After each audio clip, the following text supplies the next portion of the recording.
Taradan, taradan, taradan, taradan, taradan, taradan. Zakir, I am Allah. Baby to Allah, you are calling me something? Me, myself.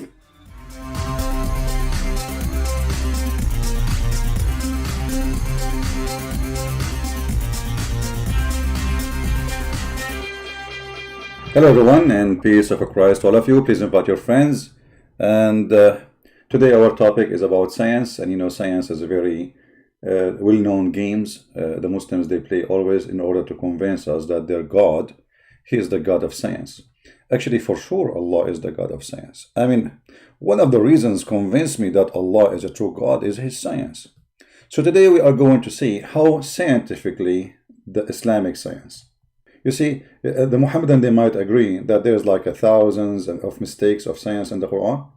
But let us see if they can find one of them, I mean, is not a mistake. Can you find one thing your God, Allah, He said is not mistake in the Quran? As long you know, Muslims have thousands of videos, if not millions, about scientific miracle in the Quran. How truthful those videos. What is the purpose of them? The purpose is, let us fool those people who do not know Arabic and fabricate a new meaning so we can make them believe that this is a true God speaking about things nobody knows. But this lie cannot live for long,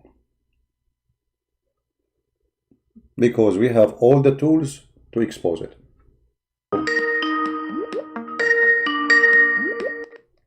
Hello? Hello, Christian Prince. Yes, my friend. Hello. This is Joseph Colden, Christian, and I left Islam. I converted to Islam. I have a YouTube channel. Finally got to speak to you. I've watched some of your content for a long time, and thank you to your work. And others like David Wood. I did the research for myself, what you say in the hadith. Although you have an advantage, you speak full Arabic to me, than me. It was absolutely fantastic, and I left Islam. I embraced the Lord Jesus Christ, and I pray that other Muslims listen to what you would say and absolutely believe it as well, and look it up in their own books. I owned the hadith as well, so I just wanted to give you a quick call and encourage you and say God bless you for what you do. Thank you. But tell me a little bit, as long now Muslims calling. I mean, why you decide to leave Islam? What happened? So, I think it was many things. I started to realize that when I was in the masjid and conversations after the khutbah or whatever it was that day were happening about Muhammad, they would read from a series of hadith, and I found these hadith very disturbing because I had converted to Islam. I had not grown up in the religion, and I found that often when Muhammad is portrayed in many of the hadiths, I found that I wouldn't do half of the stuff that he did myself. You know, the marriage to Aisha was disturbing, but by no means was that the most disturbing thing. Some of the gross things as well, like Aisha washing stains off Muhammad's clothes, and you know, just some of the weird stuff. I started to think, wow, the violence in Islam, and how at the time, this is just I converted 14 years ago, say. Before the Islamic State and the Levant and all of that. How old you were when you converted to Islam? 18. I was 18. That's what happened. They target young ones. They fool them. Yeah. But can you start from the beginning, as long as we don't have any Abdul to challenge us? Can you tell me how they converted you to Islam? Yeah. So I had met someone I worked with who was a surgeon, and I worked in the tools and instruments that provided instruments for surgery. And we began a friendship, and he had started to talk about Muhammad, and I'd been to university and, you know, I knew a tiny bit about Islam, but not that much. And he had told me how Muhammad was foretold in the Bible, and he would give me verses like Deuteronomy 18, the very Zakir type arguments. But at the time, it was, I didn't know my Bible extremely well, so it was enough to start to get me to think about it. He invited me to the mosque, and he really ramped up the efforts, him and other Muslims at the time. And I was looking for something in my life. You've got to understand, people who convert to Islam are looking for something in all the wrong places. I had an extremely bad relationship. I hated women in effect. And I saw that in Islam, the brothers would say in the masjid, oh, you know, in Islam we can have 4 wives, and that's not why I converted, but it was definitely this what's the word, the overriding factor that in Islam men are dominant and women are meek and mild and they serve men. You know, it was kind of, I was lulled into it, and I really fell for it, to see that Islam had this pure book in Arabic that had never been tampered with, never been changed. It was a whole host of stories and things that they did that got me thinking, wow, you know, everyone's a brother, everyone's an Aki, you're a brother in their deen, in the deen together. You stand in line together and pray. You know, there's no king, the king has to stand in line. It's sold as a package, and I really liked that at the time, being 18 years old and thinking probably with the different parts of myself. And Muhammad sounded great. Muhammad sounded like a mercy to mankind. How he sounded like this? How he sounded like this for you?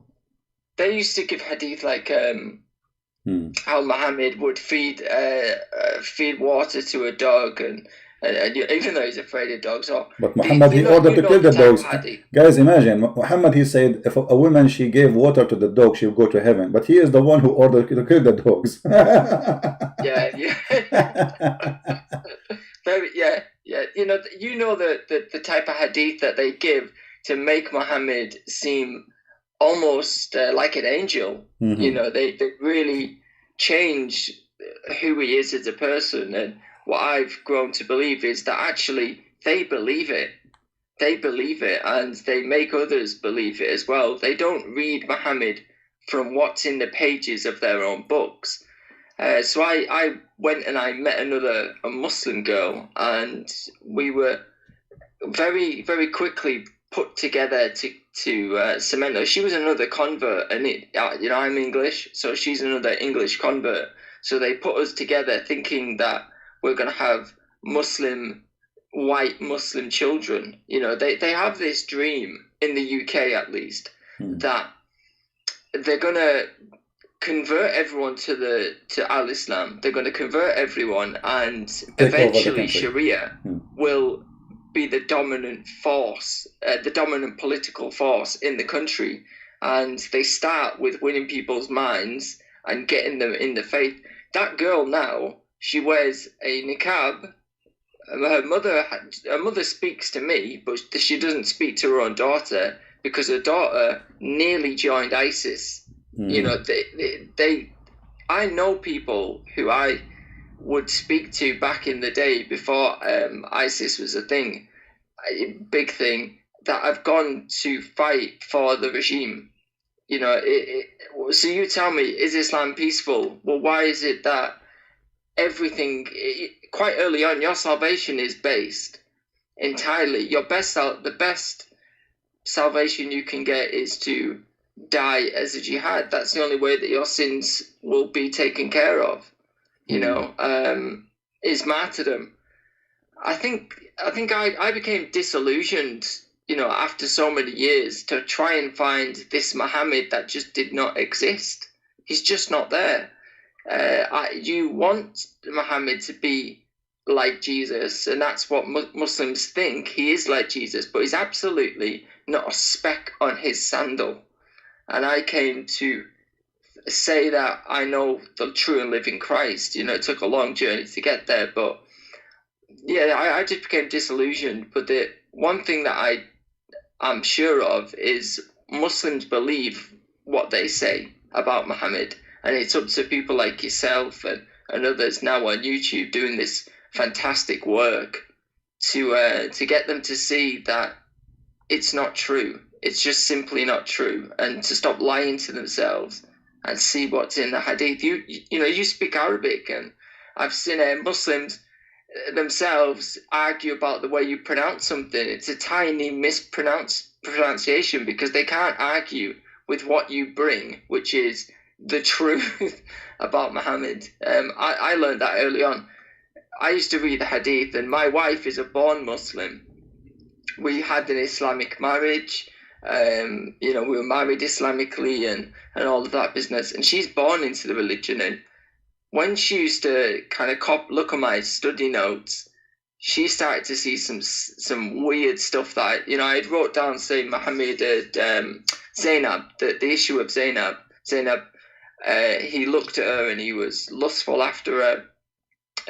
In fact, I was debating one the other day. What was the guy? Honey, where the honey issue. I forgot it now. He looked at Zainab and thought, oh, she's quite nice. And a verse in the Quran comes down that gives him the justification for having Zainab as his wife. And Muslims will flat out deny that that's the reason that verse is in the Quran. And I always ask, what is the reason for that being in there, so that you know that if you ever get into a situation where you fancy your adopted son's wife, that you know it's halal for you to marry her? That's the only reason that God, in his divine word, gave that verse. He could have said any other thing, like, don't kill each other, don't harm each other, don't rob from people. But he decided to say, don't marry your adopted son's wife if you fancy her. Actually, even the tafsir says clearly that when Muhammad he went to his own son's house, he flirted with the wife. He flirted with her while she is married in the house of the husband. He went to, look at this filthy man. He been given permission because he is the father to enter into a house because he is the father, correct? Yeah. So it is not lawful for a Muslim to enter a house when the husband is not there. Muhammad, what he did, he took advantage. And look at the double standard of this filthy man. He claimed that Allah, he told him it's not right to adopt. So all this time, Allah could not make a verse to say it's not right to adopt until he wanted to have sex with this woman. And how many, and why even, like, you have many wives, why you want to have sex with this woman specifically? Why Allah want to give her to you? Don't you have enough? The hadith says that she was a beautiful woman. Exactly. Sayyid even says, marry her, I'll give her to you. And Muslims will say, see how gentle Muhammad was. He said, keep your wife. Like it's some generous thing to do when he... No, but here the hypocrisy, because how you say to him, keep your wife, because Allah saying to him, you see, the verse in the Quran say clearly, Allah saying to him, why you say to him, keep your wife, when Allah told you that she is yours? So imagine, instead of Allah rebuking him, saying, shame on you, that you are a hypocrite. In the house of the man, you just flirt with the wife, and now you are saying to him, keep your wife? Which one is you? The one who want her, or the one who is saying keep? So the liar is claiming that nothing happened. And actually, this guy, he never asked to divorce his wife until his wife, she told him that your father was here and he flirted with me. And even the tafsir says فَفَطِنَ Zayd, which means, it's like in Arabic we say فَفَطِنَ, which means like he got it, he got it, like suddenly, oh, boom. This guy, he want my wife. So he went there and he said to him, please allow me to divorce her. And here you notice, a Muslim man, he do not need a permission from the Prophet to divorce his wife, correct? Correct. So why he is going to Muhammad asking for permission? Because Muhammad is still his father. Yeah. Correct? Well, absolutely. He's he knows that Muhammad, when the Prophet of Islam wants something, he's going to get it. and Exactly. he's wanting to please his father. Exactly. Muhammad caused the divorce. It's there, and the issue that I was talking about with a Muslim the other day is when Muhammad was sleeping with Mary the Copt and in Hafsa's bed.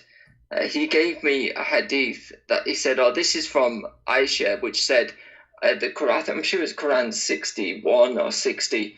I've not got the verse off the top of my head. He said where it says about pleasing his wife. You seek to please your wife. He gives this hadith where it says, "Oh, setelah في التحريم. I've not got the verse to hand. Verse number 1.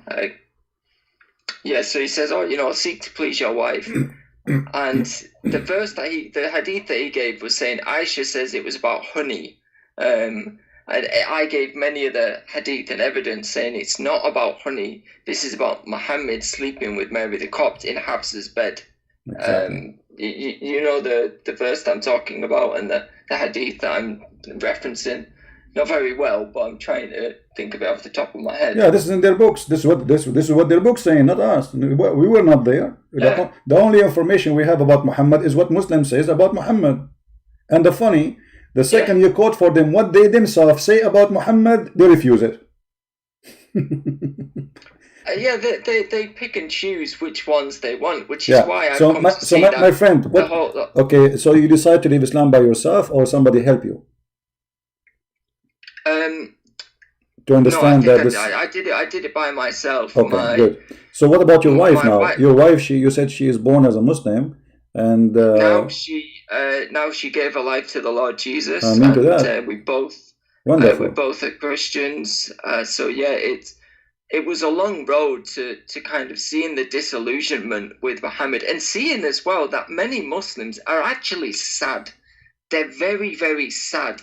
They have this Islam that's meant to be from heaven and perfect. It's, today your religion has been perfected for you, but really the religion is so far from perfect. It's obliterated the word perfect. It's not. It's horrible. And they're sad. And I used to see this in the mosque, apart from, say, the jihadis that you used to get in the mosque. And every mosque has them, by the way, especially here in the UK, the terrorist sympathizers that want to establish Sharia because, they're a bit crazy like that. You have a lot of people that are disillusioned with Islam and they're leaving in droves. It's weird. In the masjid, you used to try and find out how much the other Muslim believed what they were saying, and it was almost a competition to see who believed what they were saying, and many don't. My friend, from the UK. People asking me, my friend, people asking me for your channel. So if you don't mind, when you finish, if you can post your name, I know you cannot post a link, but you can show us your name in YouTube so people can click and subscribe to your channel. Because there's many they like to subscribe to your channel, maybe, if you don't mind. I just wanted to, thank you and say your work and what you're doing online is fantastic. I've seen, I just for a joke, me and my wife put on Fadi Responds, and we just sit there and have a chuckle at it because it really is laughable, the fact that they can't deal with any of the real claims. And I used to go to the scholars, Sheikh Ajaz and other sheikhs, and ask them the questions that, I would say find in the books. And I'd say, why is this in the Quran? Why is this there? They had no answers. And in fact, they used to try and change the question that I had asked them and then say that they'd answered it. And I thought, wow, even the scholars know it, but they just don't want to tell the people it. And they're the gatekeepers. They're the gatekeepers, because a Muslim will say, when he asks questions, he will say to you, go to the scholars. And you go to the scholars, and the scholars have no answers, and they can't keep people from leaving Islam. Praise God. And I hope we as Christians are willing to have them, because I come to realize how much I needed Jesus and how much Jesus is the only one that can save. the only one that could ever save. It's yeah. My channel is just my name, Joseph, and then Joseph Colden, which is Coldon. Okay. So if you check that out. If you can, just after you finish, just say hello. Oh, This is in the chat, and then people, they can click at your name and they can subscribe to your channel. Well, my friend, thank you very much for having you. I'm happy that you left Islam. I'm happy for our sister in Christ, your wife. I pray that the Lord will bless you and bless your family and protect you. And sometime the devil, he think he hunted one of our kids, but our kid, he went there, and now he's hunting the devil. And not only that, he is saving from the house of the devil many, as would happen to your wife. So let us use your experience. So young people at the age of 18, like when you were 18 yourself, they will not be hunted by the trap of the garbage of Muhammad, for this is a trap of the devil. So you need to help them, and you need to use and warn people about how they try to fool you, like they use videos about science, as we are showing, etc. But Islam is far away from science. Islam far away from dignity. Islam far away from peace. Islam far away from anything they claim. Actually, here we go.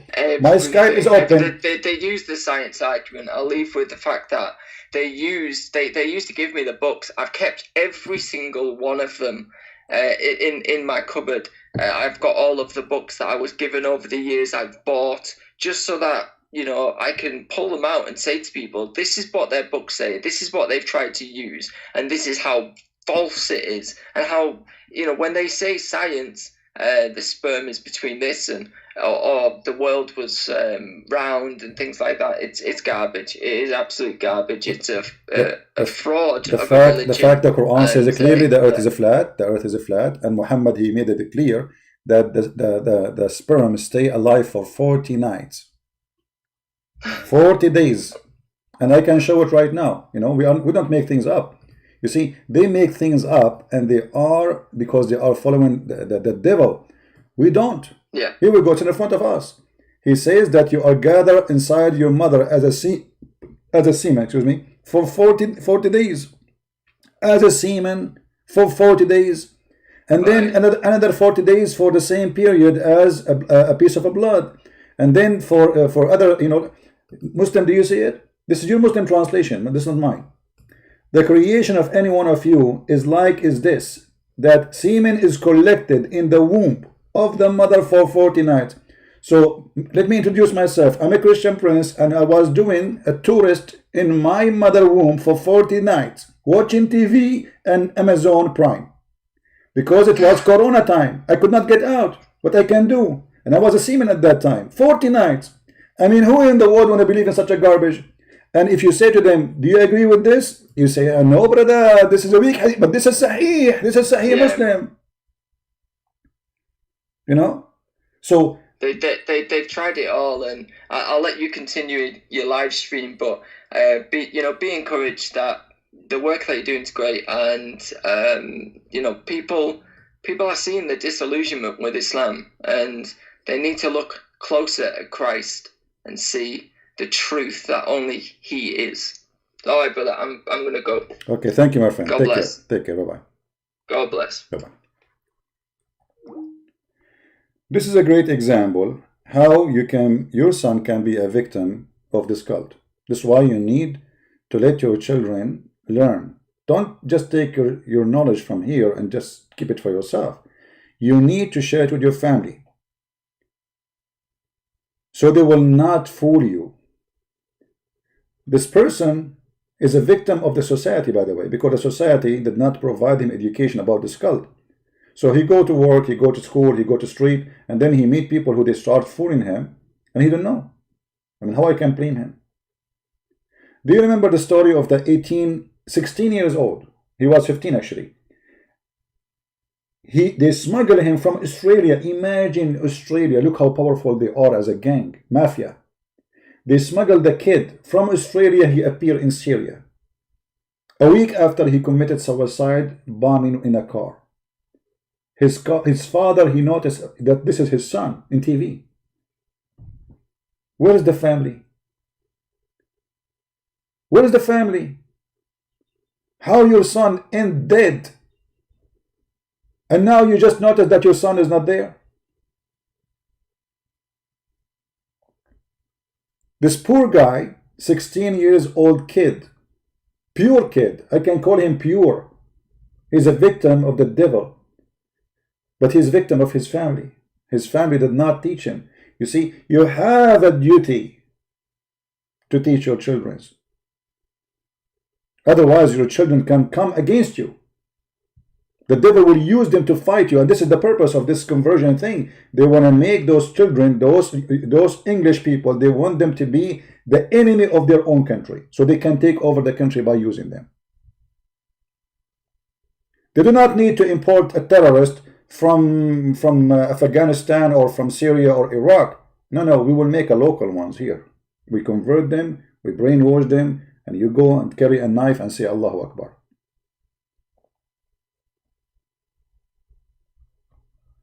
If Muhammad is a prophet, you see, when they say to you science, if Muhammad is the one who said that, and he is the one who said that, this is Sahih Muslim, this is very authentic, Muhammad is a fraud. According to Muhammad, the creation of a child, it takes only 120 days. And you are in the mother womb for, actually, it doesn't say womb, by the way, it says button. Button means in the stomach, or a belly. إن خلق أحدكم يجمع في بطن أمه 40 ليلة. How would that happen? As a sperm. But all of us, we know the sperm never live more, maximum 5-6 days. What for the and Muhammad, he stuck with numbers, by the way. That's it. Ali Baba and the 40 thieves. Muhammad, he stuck with number which is mentioned in the Bible, 7, 40, 70 times. You know, all those numbers, by the way, is stolen. Jesus says something, Muhammad, he take it, he start repeating it. But he add his own fiction lies. So he lied the number, Jesus said, he will use it. If Jesus says 7, Muhammad will say 7. If Jesus says 40, Muhammad will say 40. If Jesus says 70, Muhammad will say 70. I will show you an example, a clear example of the fraud of Muhammad, additional to the science, which is a joke.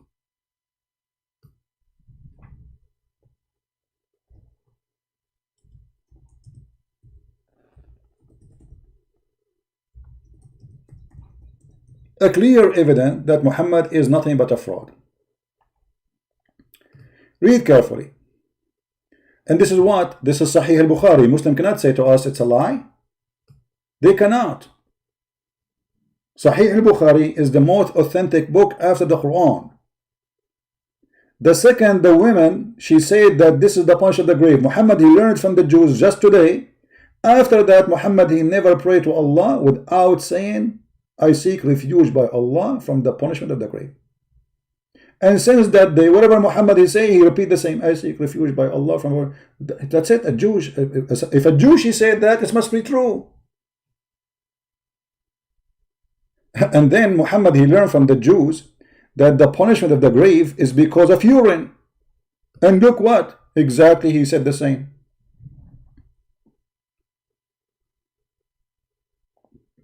The Jews, they say that God, he punish you from urine.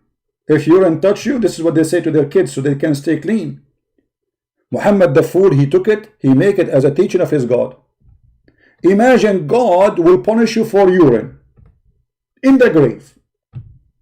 Christian Prince, in April 16, 1900, at that time you were 95 years old, and little urine touched your foot, and today I'm going to punish you, torture you for that.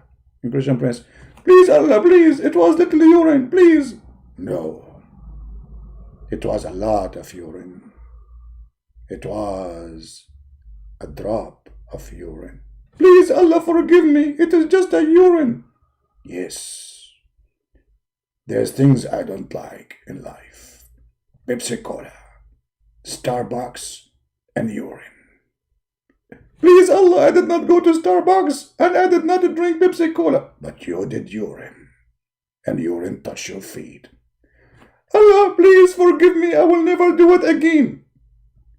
I know you will not do it again, you idiot, you are dead now. Okay, Allah, so what we will do now? I'm going to torture you. Get ready. Okay, Allah, how you are going to torture me and I am dead?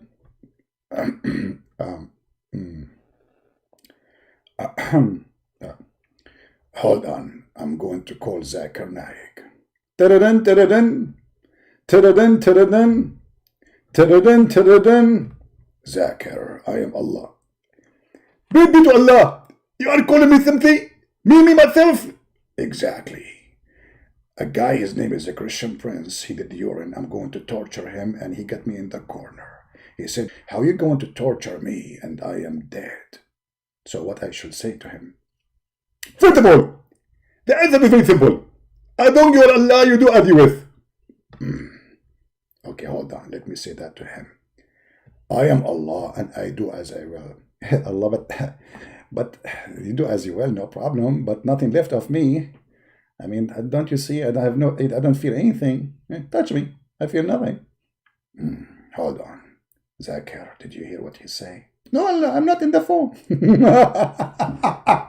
What kind of cult and garbage, man? You are in the grave, and now Allah is going to torture you? For what? For urine. May Allah urinate you.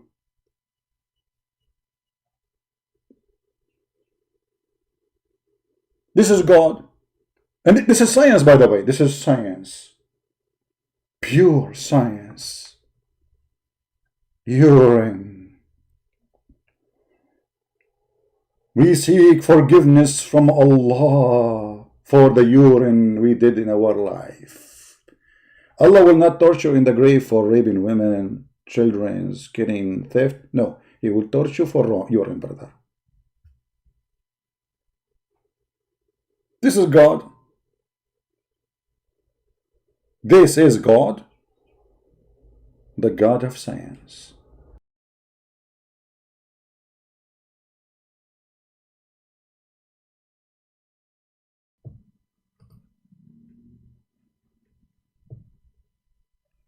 Muhammad Qadir, he said, we reject the hadith, go against the Quran. That is a stupid lie, my friend. Do you reject the hadith about mut'ah? The Quran say you do mut'ah. Actually, all the sunnah is against the Quran. All the abrogated verses in the Quran can be found mostly in the sunnah, not in the Quran. Where we can find the stoning to death? Is it in the Quran?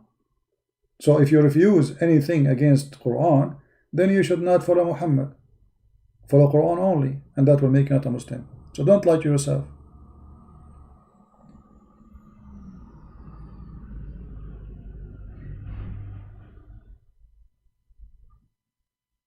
Don't fool yourself. There is tons of verses, tons in the Quran. You are not allowed to follow them no more. And how we don't follow them? Because we follow the hadith.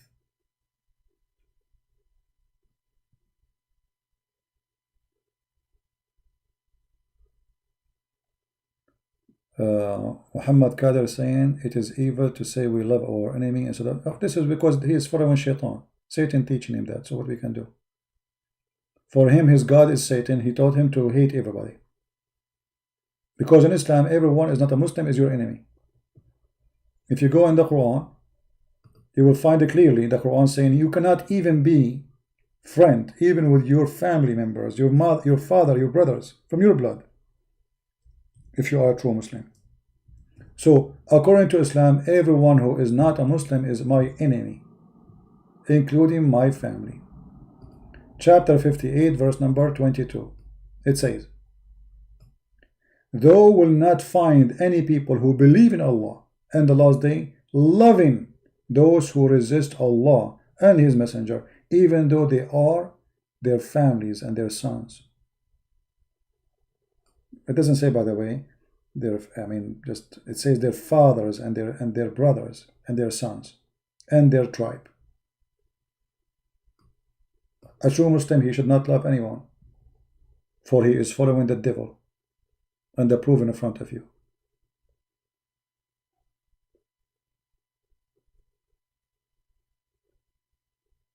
So if this Qadir, he call you brother, that's mean he is a fraud. He's not a Muslim. He's a false Muslim. You cannot call them brother.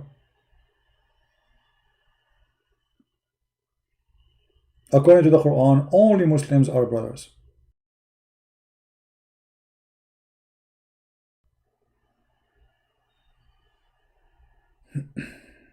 Anyway, I think we have enough for today. I pray for the safety of all of us. I pray for the safety of the Muslims, the Christians, the Hindus, the Buddhas. We pray for the safety of all mankind. We pray for every lost soul. God do not need this garbage to prove himself. God, he make miracles. And miracle is miracle. Jesus, he made the blind see. That's it. That is a miracle. Prophets of God, they came with miracles. Not a single one of them says, let us calculate numbers. That is very silly.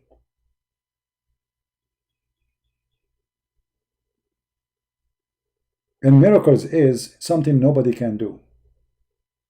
Not something anyone can do. Can you make the blind see? No, you cannot. Maybe you will make a surgery, but that is not a miracle.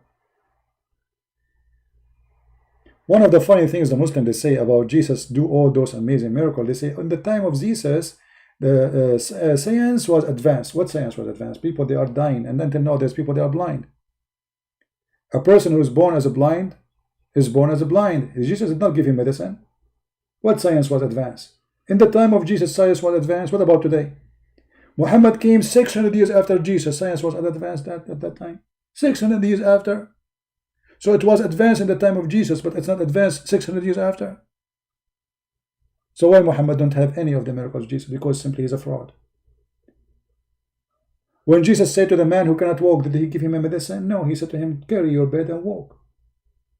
He did not say, oh, this is a bill, eat from a 3 dime a day, and then you will be fine.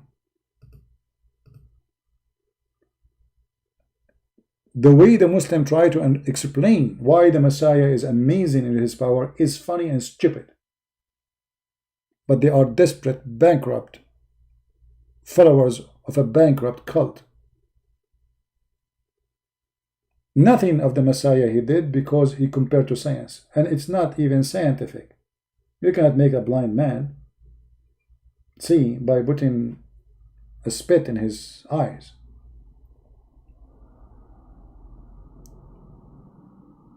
You cannot make a person who cannot walk by just saying to him, go and walk.